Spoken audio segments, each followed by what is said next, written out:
আসসালামু আলাইকুম, আশা করি সবাই ভালো আছেন। Welcome to aboutbangladesh.com। আজকে আমরা জানব পুরনো তিতাস নদী সম্পর্কে। পুরনো তিতাস নদী বা তিতাস নদী নরসিংদী সদর, বাঞ্ছারামপুর, বাংলাদেশের দক্ষিণ পূর্বাঞ্চলের কুমিল্লা ও ব্রাহ্মণবাড়িয়া নরসিংদী জেলার একটি নদী। নদীটির দৈর্ঘ্য 57 কিলোমিটার, গড়প্রস্থ 115 মিটার এবং নদীটির প্রকৃতি সর্পিলাকার।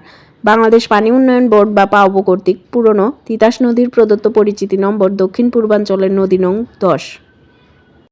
পুরনো তিতাস নদীটি নরসিংদী সদর উপজেলা, নবীনগড় উপজেলা, মুরাদনগর উপজেলা, হোমনা উপজেলা এবং বাঞ্ছারামপুর উপজেলা দিয়ে প্রবাহিত হয়েছে।